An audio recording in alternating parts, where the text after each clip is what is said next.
வரும். இறுதியா நம்ம பார்க்கக்கூடிய ராசி வந்து மீன ராசி. ரொம்ப பொறுமையா மக்கள் வந்து காத்துட்டு இருப்பாங்க, மீன ராசி எப்படா நமக்கு சொல்ல போறாங்க அப்படின்னு. மீன ராசிக்கு எப்படி மேம் இருக்கு இந்த சனி வக்ர பயிற்சி? பொதுவாக மீனத்துக்கு ரொம்பவே சந்தோஷம் அப்படின்னு தான் மேடம் சொல்லணும். காரணம் என்ன அப்படின்னா, சனி பகவான் ஜென்ம சனியாக இருக்கு. மீனம் வந்து ரொம்ப புத்திசாலிகள் அப்படின்னு சொல்லலாம். காரணம் என்ன, குருனோட ராசி. சுக்கிரன் எல்லா ராசியும் விட்டுட்டு மீனத்துல தான் போய் உச்சமடைகிறார். அப்போ ஃபர்ஸ்ட் விஷயம், நான் ரொம்ப புத்திசாலி. ரெண்டாவது, நான் வாழ்க்கையை வாழணும்னு ஆசைப்படுறேன். விதண்டாவாதம் வீண் வந்து பார்த்தீங்கன்னா நல்லது கெட்டது ரூல்ஸ் ரெகுலேஷன்ஸ்லாம் பேசி என் வாழ்க்கையை எனக்கு எடுத்துக்க விருப்பப்படல. வாழ்க்கை அப்படின்னா சந்தோஷமா இருக்கும். இந்த மீனத்தை பொறுத்த வரைக்கும் வந்து பார்த்தீங்கன்னா மேடம், எப்படி எவ்வளோ நான் கஷ்டப்பட்டாலும் நான் ஜெயிச்சுடுவேன்ற நம்பிக்கை உங்களுக்கு இருக்கும். அப்படிப்பட்ட பர்சனாலிட்டிஸ் கடந்த இப்போ சனி வந்து 7 நாட்டு சனியோட மத்தியம பகுதியில் இருக்காங்க, ஜென்ம சனியில் இருக்காங்க. சரி, அப்போ சனி எனக்கு எல்லளவும் இடையூறு பண்ண போகிறதில்ல. அப்போ சனி எனக்கு பிரோஜனம் இல்லையா? சனி எப்பயுமே பிரோஜனம் இல்லாமல் போக மாட்டான். அவன் எல்லளவு இடையூறு பண்ணல, அவன் நல்லவன் ஆயிடுறான், அமைதி ஆயிடுறான்னு வச்சுக்கலாம். நம்மளை பொறுத்த வரைக்கும் சைலண்டா இருக்கா அப்படின்னு நினைச்சுக்கலாம். ஆனா இப்ப அவர் அமைதியான காலகட்டத்திலயும் அவர் ஒரு நல்லது செய்வார்.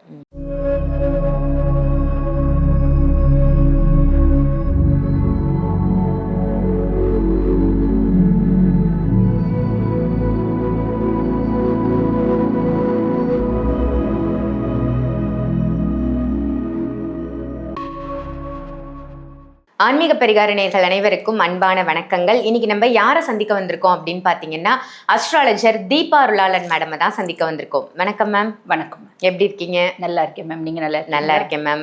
ரொம்ப சிறப்பா இருக்கு உங்களுடைய பதிவுகள் எல்லாம். நிறைய வித்தியாசமான பயிற்சிகள், ஒவ்வொரு மாசத்துக்குமான பயிற்சிகள் என்ன, அதே மாதிரி நம்ம பெரிய பயிற்சிகள், குரு பயிற்சி, சனி பயிற்சி, இதெல்லாம் நிறைய நல்ல நல்ல பதிவுகளா கொடுத்துட்டு இருக்கீங்க. மக்களும் ரொம்ப இன்ட்ரெஸ்டா ஒவ்வொரு பதிவையும் பார்த்து நமக்கு கமெண்ட்ஸ்லாமும் கொடுக்குறாங்க. உங்களுக்கு கால்ஸ்லாமும் வரும் அப்படின்னு நினைக்கிறேன். நிறைய பாராட்டுகள் நம்ம சேனலுக்கும் வந்துட்டு இருக்கு. உங்களுடைய பதிவுகள் எல்லாம் நல்லா இருக்கு, மேடம் கொடுக்கக்கூடிய பதிவுகள் எல்லாம் சூப்பரா இருக்கு, ரெகுலரா பண்ணுங்கன்னு நிறைய பேர் சொல்லிட்டு இருக்காங்க. ரொம்ப ரொம்ப சந்தோஷமா இருக்கு. அதுக்கு உங்களுக்கு முதல்ல வாழ்த்துக்களை தெரிவிச்சுக்கிறேன் மேம். இப்ப இன்னைக்கு நம்ம பார்க்க போறது வந்து சனி வக்ர பயிற்சி.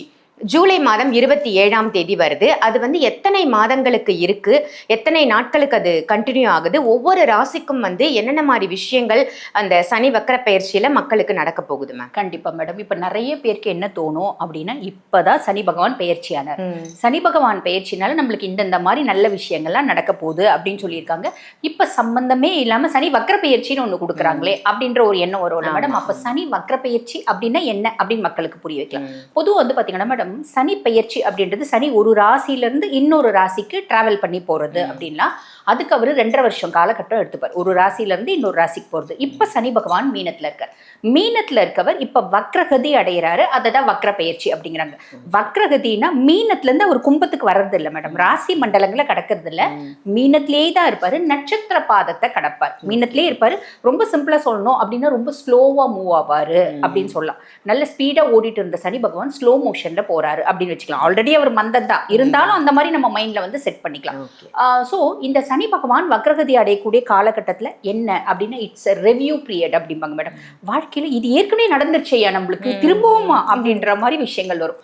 நல்லதுலயும் நம்ம அப்படி யோசிக்கலாம்.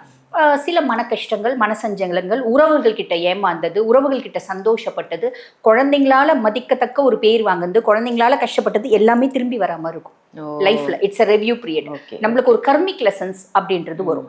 உறவுகள் எல்லாம் டெஸ்ட் மோட்ல போறாம இருக்கும். நம்மளுக்கு இவ்வளவு வந்து பாருங்க சூப்பரா உறவுகள்லாம் வந்து சேர்ந்தாங்க, திருப்பி உறவுகள் நம்மளை விட்டு பிரியிறாங்களே, இந்த மாதிரி நிறைய விஷயங்கள் வரும் மேடம். ரொம்ப சிம்பிளா சொல்லணும் அப்படின்னா, இந்த சனி பகவான் வக்ரகதி அடைஞ்சிருந்தாலும் அவரால் நிறைய நல்ல பலன்கள் அப்படின்றது ஆல்மோஸ்ட் எல்லா ராசிக்கும் இருக்கதான் செய்து.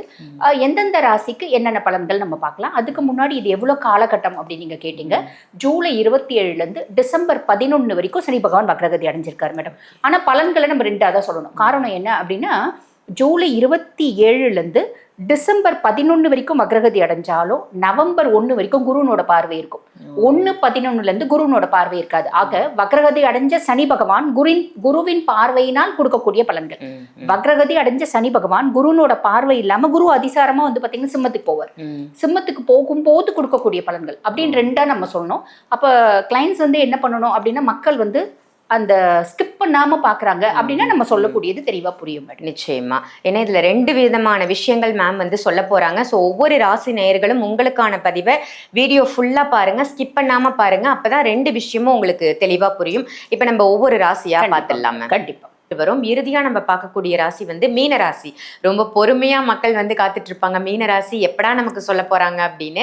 மீன ராசிக்கு எப்படி மேம் இருக்கு இந்த சனி வக்ர பயிற்சி? பொதுவாக மீனத்துக்கு ரொம்பவே சந்தோஷம் அப்படின்னு தான் மேடம் சொல்லணும். காரணம் என்ன அப்படின்னா சனி பகவான் ஜென்ம சனியா இருக்கு. மீனம் வந்து ரொம்ப புத்திசாலிகள் அப்படின்னு சொல்லலாம். காரணம் என்ன, குருனோட ராசி. சுக்கிரன் எல்லா ராசியும் விட்டுட்டு மீனத்துல தான் போய் உச்சமடைகிறார். அப்போ ஃபர்ஸ்ட் விஷயம் நான் ரொம்ப புத்திசாலி, ரெண்டாவது நான் வாழ்க்கையை வாழணும்னு ஆசைப்படுறேன். விதண்டாவாதம் வீண் வந்து பார்த்தீங்கன்னா நல்லது கெட்டது ரூல்ஸ் ரெகுலேஷன்ஸ்லாம் பேசி என் வாழ்க்கையை எனக்கு எடுத்துக்க விருப்பப்படல. வாழ்க்கை அப்படின்னா சந்தோஷமா இருக்கும் அப்படின்ற எண்ணம் பொதுவாகவே மீனராசி அன்பர்கள் நிறைய பேருக்கு அது உண்டு. அப்படின்லாம் live the life to the fullest அப்படின்ற எண்ணம் இருக்கும். சரி, அதுதானே உண்மை.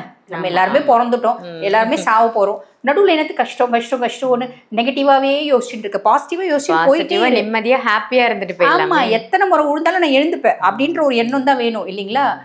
அந்த மாதிரி நிறைய பேர் வாழ்ந்துட்டு இருக்காங்கன்னு வச்சுக்கோங்களேன் எல்லா ராசிலையும். அப்போ இந்த மீனத்தை பொறுத்த வரைக்கும் வந்து பார்த்தீங்கன்னா மேடம், எப்படி எவ்வளோ நான் கஷ்டப்பட்டாலும் நான் ஜெயிச்சுடுவேன்ற நம்பிக்கை உங்களுக்கு இருக்கும். அப்படிப்பட்ட பர்சனாலிட்டிஸ் கடந்த இப்போ சனி வந்து 7 நாட்டு சனியோட மத்தியம பகுதியில் இருக்காங்க, ஜென்ம சனியில் இருக்காங்க.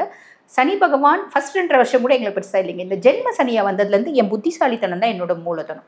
இப்படி இருக்க என்னோட புத்திசாலித்தனம் ஒரு விதமாக ஒரு கன்ஃபியூஷன்லேயே இருக்கு. நான் இந்த டெல்யூஷன் இல்யூஷன் ஆலுசினேஷன் எல்லா நேஷனும் எனக்கு வந்துடுது, சேர்ந்து வந்து ஆமாம் அது எல்லாத்தையும் சேர்ந்து வந்துடுது. ரீசன் என்ன அப்படின்னா பொதுவாக வந்து பார்த்தீங்கன்னா மேடம், மீனத்தை பொறுத்த வரைக்கும் என்னோட புத்திசாலித்தனம் எனக்கு மட்டும் பயன்படக்கூடாது, என்னை சார்ந்தவர்களுக்கும் பயன்படணும் அப்படின்னு நினைக்கக்கூடியவங்க தான் தனுசு மீனம்லாம்.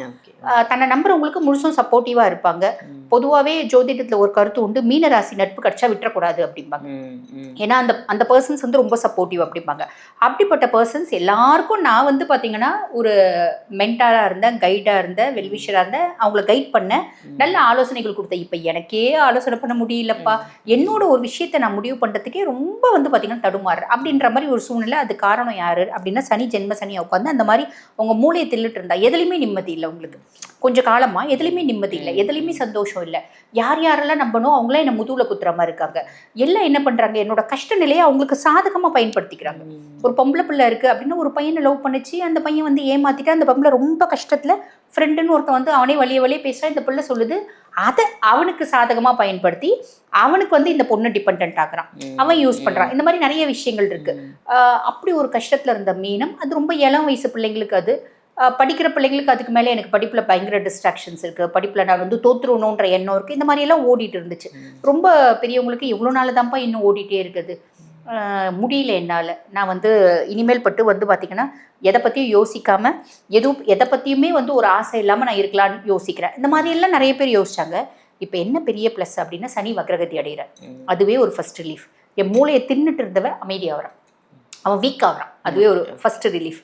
ரெண்டாவது குருனுடைய 9ஆம் பார்வை சனி மேலே படுது. சனி ஆல்மோஸ்ட் நல்லிஃபைடர், பெரிய ரிலீஃப், பெரிய ரிலீஃப். ஏன்னா சனி கெடுக்கணும் அப்படின்னு இருந்தவர் பெரிய ரிலீஃப். என்னோட புத்தி பெருசாக இதுவாக இல்லை, என்னால் எதையுமே சரி வரை யோசிக்க முடியல, நான் ஃப்ரஸ்ட்ரேட் ஆகிட்டே போகிறேன், இரிட்டேட் ஆகிட்டே போகிறேன், விட்டேத்தியான ஃபீலிங்கே இருக்குது. இதெல்லாம் மாறிடுது மேடம், பெருசாக ஒரு ரிலீஃப் அப்படின்னு சொல்லலாம். சரி, அப்போ சனி எனக்கு எல்லளவும் இடையூறு பண்ண போகிறதில்ல. அப்போ சனி எனக்கு பிரோஜனம் இல்லையா? சனி எப்பயுமே பிரோஜனம் இல்லாமல் போக மாட்டான். அவன் எல்லளவு இடையூறு பண்ணல, அவன் நல்லவன் ஆயிடுறான், அமைதி ஆயிடுறான்னு வச்சுக்கலாம். நம்மளை பொறுத்த வரைக்கும் சைலண்டா இருக்காரு அப்படின்னு நினைச்சுக்கலாம். ஆனா இப்ப அவர் அமைதியான காலகட்டத்திலயும் அவர் ஒரு நல்லது செய்வார். எப்படி அப்படின்னா அவன் எப்பயுமே நல்லவன், அதுதான் அவங்க பெரிய பிரச்சனையே. அப்ப என்ன நல்லது செய்வான் அப்படின்னா, பொதுவாக வந்து சனி வந்து பாத்தீங்கன்னா இந்த மீனராசி அன்பர்களுக்கு 12ஆம் பாவம் 11ஆம் பாவம், அதாவது லாபஸ்தானத்துக்கும் அவன் வந்து அதிபன், 12ஆம் பாவம் அயன சயன போஜனம் மோட்சவரேஸ்தானத்துக்கும் அவன் வந்து அதிபன். அப்போ மீனராசி பர்சனாலிட்டிஸ் ஒரு பிஸ்னஸ் செய்கிறாங்க அப்படின்னு வச்சுக்கோங்க மேடம், நான் ரொம்ப நேர்மையாக செய்கிறேன், ரொம்ப நாணயமாக செய்கிறேன், ஓரளவுக்கு 100% அப்படின்னு சொல்கிறதுக்கு இல்லை. எல்லா பிஸ்னஸ்லேயும் கொஞ்சமாவது வந்து பார்த்தீங்கன்னா ஒரு வார்த்தை சொல்லுவாங்க பார்த்தீங்களா, வியாபாரிகள் திருடர்கள், மக்கள் குருடர்கள் அப்படிம்பாங்க. வியாபாரம் பண்ணுறவன் திருட்டனா, ஏதோ ஒரு விதத்தில் கொஞ்சமாவது திருட்டுத்தனம்னு செய்வானா, மக்கள் குருட்டுத்தனமாக அதை வாங்குவாங்களா, அந்த மாதிரி சொல்லுவாங்க. அப்போ எந்த ஒரு தொழிலுமே 100க்கு 100% என்னால் பர்ஃபெக்டாக செய்ய முடியாது, ஒரு 90% பர்ஃபெக்டாக செய்கிறேன்.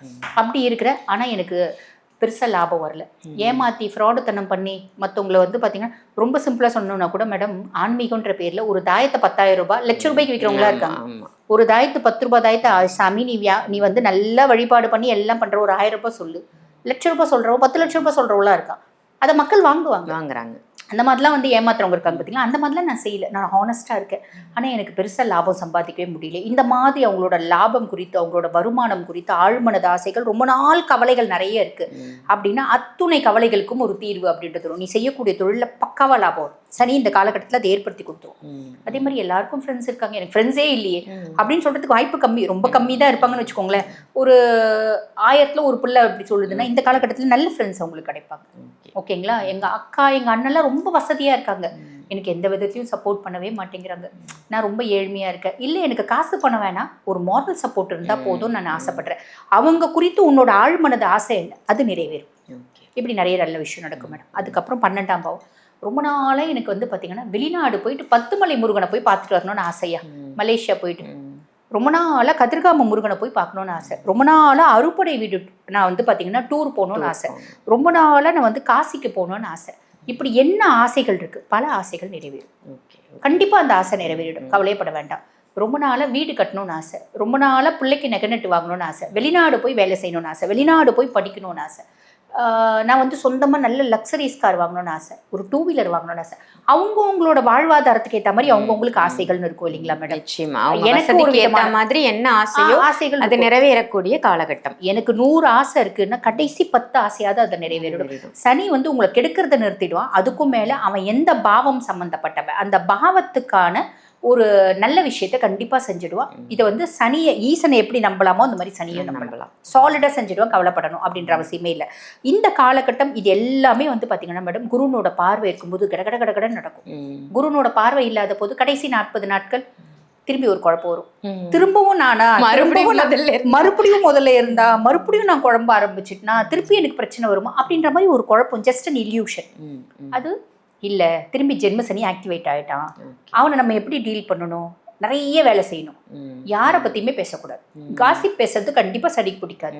அம்மாவை மரியாதையாக ட்ரீட் பண்ணும்.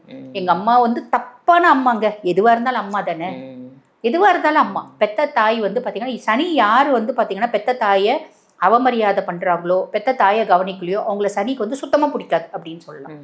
அப்போ நீ சனியை வந்து பிரீத்தி பண்ணணும் அப்படின்னா பெத்த தாயை மதி.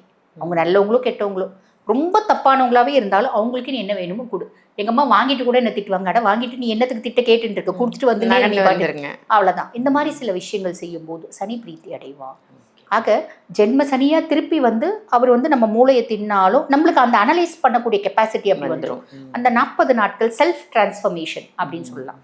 நம்மளே பக்குவப்படுத்திக்கிறது, பதப்படுத்திக்கிறது, நம்மளே மாற்றிக்கிறது, நம்மளோட குணாதிசயங்களை இன்னும் மேன்மையாக மாற்றிக்கிறது. இப்படி நிறைய நல்ல விஷயம் சனி கொடுப்பா மேடம், கவலைப்பட. சூப்பர், ரொம்ப அற்புதமாக சொல்லியிருக்கீங்க. மீனராசிக்கு நல்ல ஒரு காலகட்டமாக இந்த காலகட்டம் அமைய இருக்கு. எல்லாருமே யூஸ் பண்ணிக்கோங்க. நல்ல தகவல் மேம். நன்றி. நன்றி மேம்.